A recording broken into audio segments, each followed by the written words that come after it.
he hit me with an uppercut in the third, and that's kind of where things started going downhill for me. This is the second time I've had my orbital broken, and it's so weird. Like some guys get their orbital bones broken, and they don't have too many problems with them. But both times I've had mine broken, it completely shuts down my vision.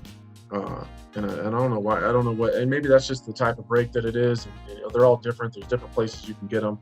But that was the shot that started messing with my vision. And after that, it was just. I knew right then and there this was going to be really tough to come back from, because I couldn't quite track everything coming from my right side. So I could see it at the beginning, but I would lose it halfway. And, that's just that's just the fight game. One shot can change the entire game. Once he hit me with the uppercut, I backed up towards the fence and was kind of trying to figure out, trying to regroup myself. And I kind of just threw some wild knee, chin up in the air. And he hit me with that big left hook that dropped me. So it was the right eye that was giving you problems. You could see out of your left, but the right you could hardly see anything out of? Yeah, that was bad. Wow. Are you freaking out? I mean, you've been there before, so many times, but you're fighting a grown man who's very dangerous, who's looked good as of late, and you can't see anything out of your right eye. That has to be terrifying. Well, and it wasn't completely blind. It was really, really hazy. And that's why I kept wiping it. It was almost like I had something in it, like I had blood in my eye or something. Like it was super foggy. And I couldn't track anything. If he threw a straight jab, it was fine. But Glover doesn't really throw super straight punches all the time. Even his jabs have a little bit of an arc to them. So I could see it at the beginning, and I'd lose it halfway, and I wouldn't see it again until it was crashing in my face. So then I was trying to figure out what was going to work best. Is it better to clinch and kind of fight from there? But then every time he hit me, I thought my eyeball was going to pop out of my head. So I was like, well, this isn't going to work. Right. So then I try to be at distance, and then it was straight panic mode at distance, because I couldn't see the shots coming from far away. So I was just trying to figure it out. I'm just that's how I do it, man. I'm just always trying to figure it out. I'm just trying to figure it out.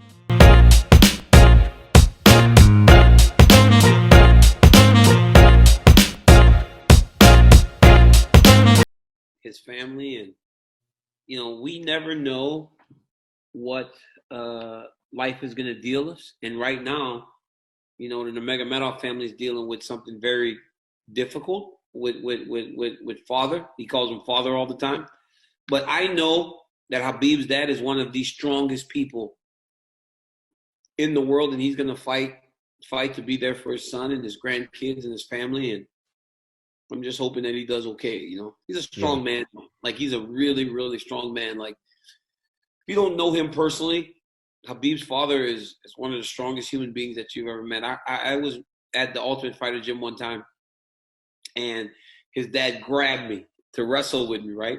And he threw me down. So him and I started trying to tussling around a few years ago. And then Khabib goes, DC, this guy really tried to win. And then I realized his dad was actually trying to beat me. He's not just wrestling with you to play around. He's the real deal, man. And I hope the champ and his family get through this and feel good.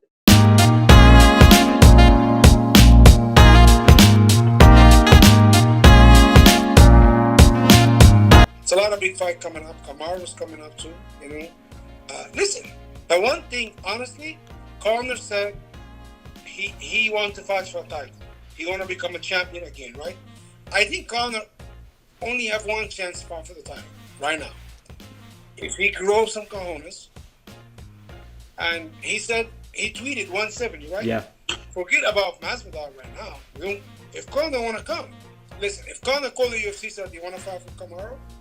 The UFC is going to say yes. Would you say yes to that, Ali? Yeah. Would you and Kamaru say yes? Yes, because I think he's the easiest money in the UFC right now. But he also he talk a lot, but he doesn't have enough cojones to come and fight somebody like Kamaru. Yeah. To be honest with you, I think it would be illegal for him to fight Kamaru. I don't think it should be illegal. Really? Well, say this, Ali. So if Conor, he says he's looking for a fight, you are offering him a title shot right now, and Conor himself said he wants to go to 170.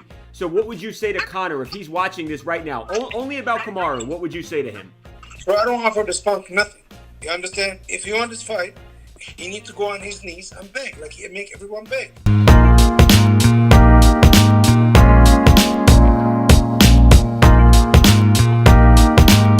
Then let's cut right to the chase. What do you make of all the criticism that your corner has received? Not the referee. We'll get to the referee, Jason Herzog, in a second, but the corner has received a lot of criticism from media, from analysts, from myself, I will be honest as well, saying that they should have looked out for you better and stopped the fight sooner. What do you make of that criticism? I feel bad because they're in a tough spot. I don't know if they wanted to stop it or if they thought about it, but I take that option away from them before we have ever gotten to that.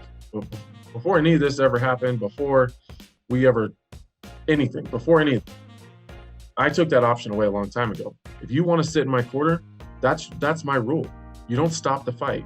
You don't put your, like, leave it in my hands. Don't take it out of my hands. So, like I've told them before, if you stop the fight or you throw the towel in, you can go ahead and walk back to the locker room by yourself, because I'll never stand by you again. I don't need liabilities in my corner. The way that I fight, I end up in spots sometimes, and that's just how it goes. And most of the time, I've been able to come back and win. And sometimes you can't. You know, sometimes you run out of time, and sometimes it's just too high of a hill to climb. But I don't need those liabilities. I don't need to be getting to bad spots, working my ass off to try to get to a better position, and constantly having the back of my head worried that my corner is going to step in and not give me the opportunity. So whether they did or they didn't, it didn't matter. Like, that's the rule. Like, we don't stop fights. That's it. And there's a lot of other people that's on, and that's the referee and the doctor. And there's a reason those people have a job. Like, that's their job. If he thought that it needed to be stopped, then that's on him. The doctor thinks that I can't continue, then that's on him. That's his job. That's what he went to school for. That's what he's being paid for. I'm paying them to help me win fights.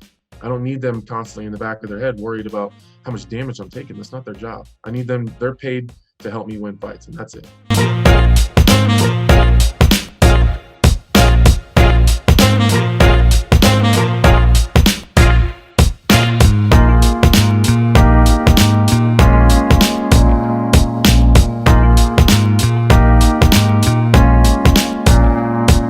The end coming? Yeah, I see the end coming. I have, my first fight was 97. Never really had a big break. Always trained. So that's 27 years of training, 23 years of competing, fighting. So after this contract, it'll be 25 years of fighting, and I think that will be a very nice moment to after 25 years to not do that anymore. Because there could still be an argument. So that's 4 more fights. I did 92 fights, so that's 4 more fights left. So yeah, I will have 96 fights then. Wow. So there could still be an argument. Hey, let's do 4 more fights, get to the 100. But I do not think that is realistic. And I also think, after 25 years of training and everything, it's been enough. So in your heart, you have 4 left. 4 fights.